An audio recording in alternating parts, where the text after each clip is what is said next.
कोलकाता में महिला डॉक्टर के साथ रेप के बाद हत्या को लेकर पूरे देश भर में डॉक्टर ओपीडी सेवा बाधित करके बैठे हुए, जिससे मरीजों को काफी परेशानी हो रही है। अब इस पर राजनीति भी शुरू हो गई है। बता दें कि भाकपा माले के विधायक रामबली सिंह यादव ने कहा कि यह पटना पीएमसीएच की बात नहीं है, पूरे बिहार के हॉस्पिटल में कोई सुरक्षा व्यवस्था का इंतजाम नहीं है और जो बंगाल में घटना हुई है उस घटना से बिहार सरकार को भी सीखना चाहिए और साथ ही साथ हॉस्पिटलों को आधुनिक बनाना चाहिए। डॉक्टर नहीं, ये तो भारत में जो लोकतंत्र है इसका डॉक्टर इस्तेमाल कर रहे हैं। हम कह रहे हैं कि निश्चित रूप से हम भी उनके साथ हैं। एक तो डॉक्टरों का घोर अभाव है, डॉक्टरों पर प्रेशर है। रोगी जो है बेड से भी नीचे, पीएमसीएच में आप जाइए, बेड से भी नीचे ज़मीन पर पड़े हुए हैं, डॉक्टर बेचारा इलाज कर रहा है।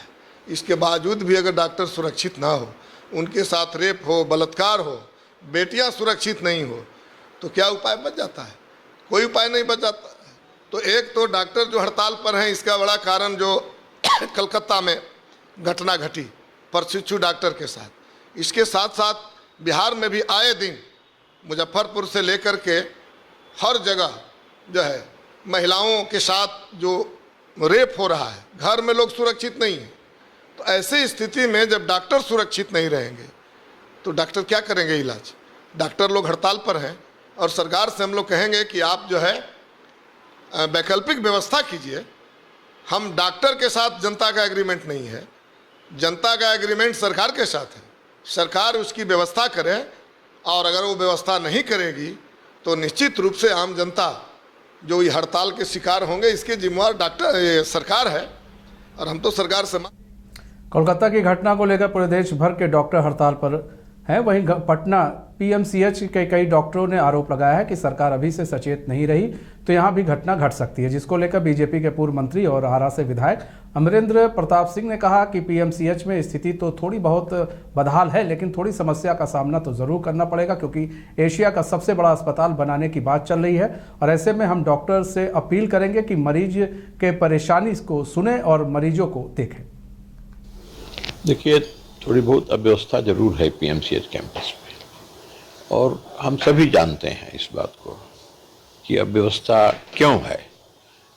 तो उसका सामना तो करना पड़ेगा, कुछ समय तो करना ही पड़ेगा, क्योंकि बड़े पैमाने पर और पीएमसीएच अस्पताल का निर्माण हो रहा है भूड का, और उस अस्पताल को आधुनिक अस्पताल बनाया जा रहा है और बहुत बड़ा अस्पताल बन रहा है। वो एशिया का एक मशहूर अस्पताल होने जा रहा है। ऐसे में थोड़े दिन जो परिस्थितियां इस प्रकार की आएंगी कि उसको इस प्रकार से उसका सामना करना पड़ेगा और हम समझते हैं कि सब मिलकर के इन परिस्थितियों का सामना करके और रोगियों को कोई तकलीफ ना हो, उन्हें कोई परेशानी न हो, तो इसका प्रयास करेंगे। हड़ताल पे ऐसे में लेकर मरीज लोग दिखवाने के लिए आते हैं, उनको वापस लौटना पड़ रहा है। वो कल 15,000 की संख्या में लोगों को वापस लौटना पड़ा। देखिए, आप 15,000 कह रहे हैं, हम तो 30,000 कह रहे हैं। लगभग 30,000 पेशेंट यहाँ से लौटे हैं। तो लौटे हैं, डॉक्टर ही हड़ताल पर थे, हम क्या कर सकते थे? सरकार तो सब कर रही है। मारपीट करके तो ड्यूटी और डॉक्टरों से कराना क्या उचित था क्या?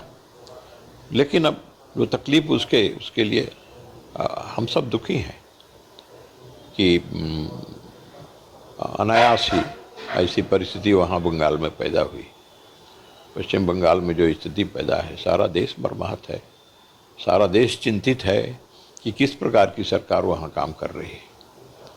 और मैंने तो कहा, पहले भी कहा, कई बार कहा है कि मेरे विचार से तो उस हत्यारी सरकार को, उस निरंकुश सरकार को एक दिन भी सत्ता में नहीं रहना चाहिए और बिल्कुल राष्ट्रपति शासन के लिए, और वो फिट स्टेट है पश्चिम बंगाल, वहाँ राष्ट्रपति शासन होना चाहिए और राष्ट्रपति शासन लगा करके और फिर वहाँ जनता के बीच जाके जनता का मैंडेट प्राप्त करके। तेजस्वी यादव द्वारा अपराध को लेकर ट्वीट पर जदयू एमएलसी खालिद अनवर ने एक बड़ा बयान दिया है। उन्होंने कहा कि तेजस्वी बेरोजगार हो चुके हैं, उन्हें समझ नहीं आ रहा कि क्या करें, इसलिए आपराधिक घटना की गिनती गिन रहे हैं। राजद के शासनकाल में किस दिन शांति रहती थी, इसकी गिनती होती थी क्या? तेजस्वी प्रसाद यादव बिहार सरकार के लॉ एंड ऑर्डर पर चिंता न करें, सरकार सक्षम है। वहीं अफगानी पुल गिरने पर खालिद अनवर ने कहा कि तेजस्वी के सरकार और मंत्रिमंडल में बड़ी गड़बड़ी हुई है। ऐसे संवेदकों को काम दिया गया जो गड़बड़ करने वाले थे। इसकी जांच चल रही है। पुल गिरने के मामले की जांच भी चल रही है, कार्रवाई भी हुई। नहीं, उन्होंने तेजस्वी यादव जी 17 महीने थे, क्या कभी उन्होंने कभी बयान दिया इसके ऊपर? क्या बात की उन्होंने? वो तो लगे थे कट लेने के चक्कर में कि एडवांस 2 साल 3 साल का कट ले लिया जाए, और ऐसे ऐसे लोगों को संवेदक उन्होंने बनाया, ऐसे ऐसे व्यापारियों को जिन्होंने बिहार की पूरी पूंजी लूट ली। यही तो मसला है कि 17 महीने में जो 5,000 करोड़ रुपए उन्होंने कमाए, वो कैसे कमाए, और इसकी इंक्वायरी होगी। जहां तक पुल गिरने की बात है, हमारी सरकार बिल्कुल सीरियस है, इंक्वायरी हो रही है। कई संवेदक को ब्लैकलिस्ट किया गया है, कई संवेदक से रिकवरी के लेटर जारी किए जा रहे हैं, और कई संवेदकों के खिलाफ FIR दर्ज होने जा रहा है। हम लोग बिल्कुल समझौता नहीं करने वाले हैं। जिसके अभी निग्लिजेंस होगा उसमें सख्त से सख्त कार्रवाई होगी। कई ऑफिसर भी सस्पेंड किए गए। नीतीश कुमार के रीजन में रिकॉर्ड बना है सामाजिक न्याय का। नीतीश कुमार के रीजन में रिकॉर्ड बना है नौकरियां बांटने का, बेरोजगारी दूर करने का, शांति व्यवस्था बहाल करने का, करप्शन से समझौता नहीं करने का, क्रिमिनल्स को नहीं छोड़ने का, कम्युनलिज्म से समझौता नहीं करने का, और जो उनको सोशल रिफॉर्मर नीतीश कुमार को कहा जाता है, इसका रिकॉर्ड बना है। और तेजस्वी यादव जी का क्या रिकॉर्ड है देख ले। राष्ट्रीय जनता दल का पन्ना जब उल्टेंगे तो पता चलेगा कि करप्ट लोग कौन है तो राष्ट्रीय जनता दल के लोग, क्रिमिनल कौन है तो राष्ट्रीय जनता दल के लोग, पैसा जमा करने वाले कौन है तो राष्ट्रीय जनता दल के लोग, भाई भतीजावाद करने वाले कौन है तो राष्ट्रीय जनता दल के लोग, परिवारवाद कहाँ होता है तो राष्ट्रीय जनता दल में। तो रिकॉर्ड तो है, तेजस्वी यादव जी के नाम भी रिकॉर्ड है और नीतीश कुमार के नाम भी रिकॉर्ड है। रिकॉर्ड को पढ़ने और देखने नहीं उन्होंने। बिहार में लगातार पुल गिरने पर बिहार सरकार के पूर्व मंत्री विजय प्रकाश ने कहा कि बिहार में जिस तरह से पुल गिर रहे हैं विश्व रिकॉर्ड बन जाएगा इसका। तेजस्वी यादव जब सत्ता में थे तो उन्होंने अपने मंत्रिमंडल में पुल गिरने के मामले की जांच करवाई थी। पुल बनाने वाले अभियंता पदाधिकारी पर कड़ी जांच होनी चाहिए, मगर उस जांच का रिपोर्ट का क्या हुआ अभी तक पता नहीं चला। पुल में सीमेंट की जगह राख और बालू की जगह मिट्टी डाली जा रही है।